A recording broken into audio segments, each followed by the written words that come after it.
Hi, this is Vinnieart, former lead designer for McFarlane Toys, Diamond Select, Toy Biz, and I'm also a comic book creator. And all the books you see here are from my company, Mellow Art World.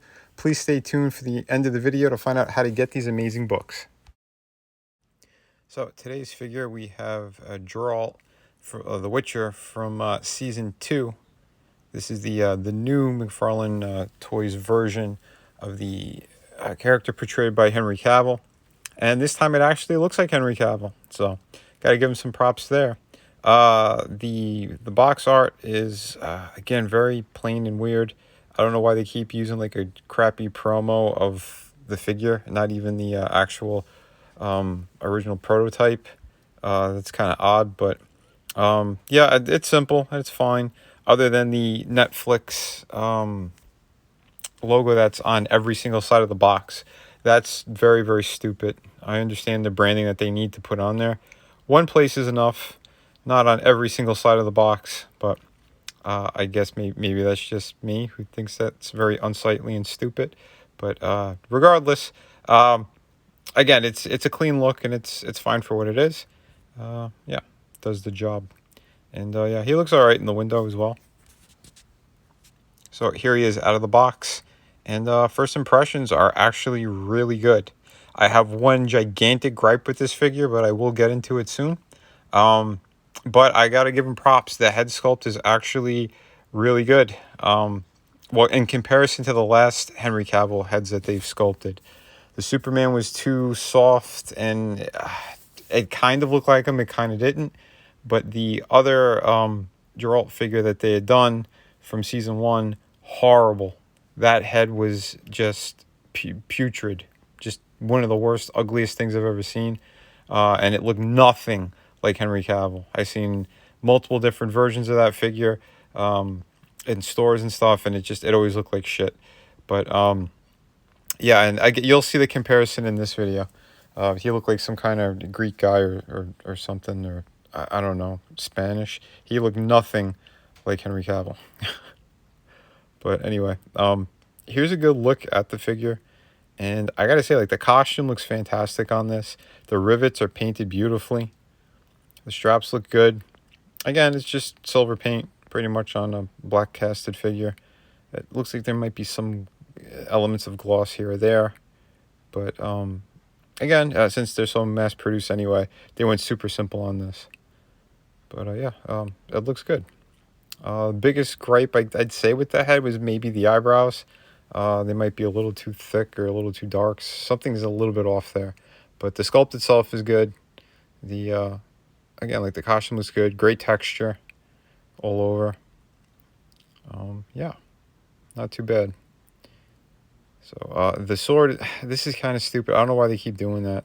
That giant space in there. It's not as bad as some of the other figures they've done from like the video game line, but yeah, that I guess it's okay. It's adequate for what it is. And yeah, here is the sword. It came with the first figure as well, but there's some slight warping from the package itself. I'm sure if you heat it up with a heat gun or something, that could be pretty good. But the design's all right on it as well. Very clean paint. Head articulation. Not a ton of range. It's a ball joint with a dumbbell in there, so you get some side-to-side pivot. The hair kind of gets in the way a bit. Arms, this is where my issue is. Right there. Why would you pin that shoulder armor to the bicep instead of the top part? That should have been connected to the upper torso on the top. You rotate the bicep, and the entire shoulder pad is moving and flopping. That's so stupid and retarded. Yeah, but really, really dumb. Bicep articulation, double hinge there. Hula hoop's great. The diaphragm's pretty good. He has an extra cut on the lower area as well. It always feels like I'm going to break it every time I move it, but they've been holding it solid. Splits are pretty good for a figure that's kind of, bulky looking. Double hinge for the knee. It's stiff, but it works. It's good. He's got a ball joint for the ankle and swivel with toe articulation. So that's pretty good. Yeah, you can get him into some really nice poses. You know, he was kind of like, he's boxy because he's so stocky with the amount of muscle that Henry built up around his shoulders and back. So it always makes his arms look like they're short if you've seen him in films and everything else. If not, take a look at him. He kind of even walks a little bit odd, but yeah. So with articulation, like it still captures like the feel of his body and everything. So that's not bad. Like I said, he looks good. He's got good shelf presence. Silhouette is fantastic too. Like I said, it's all there. Just my biggest gripe is those shoulder pads. Very, very stupid. Why in the hell would you pin and glue them to the bicep and not off the top of the armor? That is one of the dumbest things I've ever seen in my life. Just truly stupid. But yeah, I don't know who's doing stuff there now. But oh, here's the other head. Meet Mythos or Alexei. I don't know, whatever you want to call him. This is not Henry Cavill off of his shoulder. This is a really, really bad head sculpt from the season 1 figure. And yes, that's the body from the season 1. I popped the head off and I used the video game version of his head. So that's Geralt from The Wild Hunt, Witcher 3. So yeah, that head fits great on there. And yeah, but even with the other head swapped on, the season 1 figure seems slightly short compared to the season 2 one, which is kind of interesting. Granted, the pose is a little bit wider there, but yeah, it feels like it's just a little bit shorter, even with their legs all straight. But it is what it is. It's fine. I like the design on both costumes from season 1 and season 2. I believe that they also released the horse Roach, but I haven't seen him in stores myself. I've only seen Suri and Geralt, and I know there's other versions too. For when like they take the potions and you see the eyes get all blacked out and they're super pale skin. There are those versions for Geralt, I believe, on season 1 and season 2 figures. And yeah, here he is with Siri, which I did do a review on her, and I'll link that at the end as well of this video, so you get a good look. But yeah, pretty cool stuff. They're in scale. I think they complement each other nicely. I picked them up at the same time. They literally only had one of each there, so yeah, I figured I'd get them. And if you're looking, I did find this at Target. And apparently they were on some kind of sale as well. I got them for like $16.99, I believe they were. So that's good. Unless they tried to mark the old figures at that price, and these just locked in because it was still The Witcher. I don't know. Because usually these figures range from anywhere from like, I think $22.99 to about $29.99.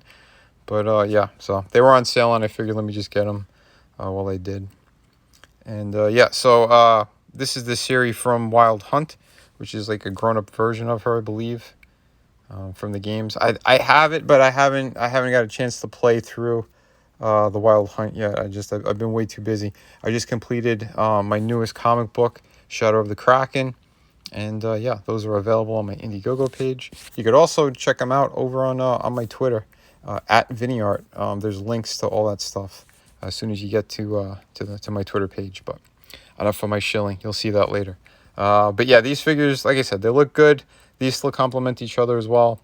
But you can see how unsightly that shoulder is. That's why I put the arm up like that. I want to make sure you get a good look. And yeah, we got some issues, I think, with that. Those need to be pinned at the top. But for what it is, it's still a pretty good figure. So I'll still give it a good rating or a fair rating.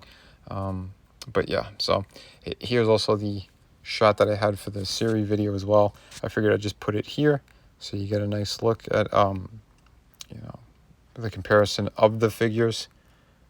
So yeah, like I said, these two are great. I think that Suri figure is one of the best female figures that he's ever made. And I was very surprised by that. I was not expecting it because the proportions are great. The articulations fit for her. The sculpt work is really nice and the detailing is fantastic. And even the crotch area, usually it's like a soft diaper. This is a little more solid.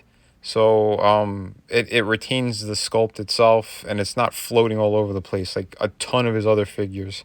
So you know, kudos for them fixing that and fixing the wrist and ankle ball joints. They're not gigantic either. They're actually small in proportion to what the figure is. So all in all, still pretty good. Thumbs up. Yeah, hope you enjoyed this. Hi, this is Vinnie Tartamella, and we have Through the Woods hardcover book written by Frankie Tartamella. All the artwork is done by me. It's a beautiful hardcover book. Take a look at this fantastic artwork. This is 98 pages, ghost story. I think everyone's going to love this thing. It's amazing. And yeah, we have another fantastic project here, City of Venus. I wrote this one. I did all the artwork on it. Uh, Another fantastic project. I'm going to be putting a link in the description to all the videos.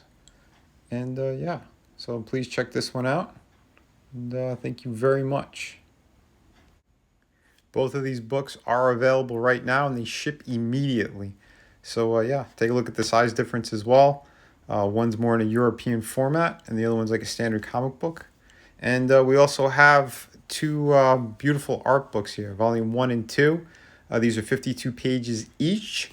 And it just has just a whole bunch of different stuff in here, from your favorite characters, pinups, yeah, pretty much everything, and the kitchen sink. So yeah, these are also available, and they're on the City of Venus campaign.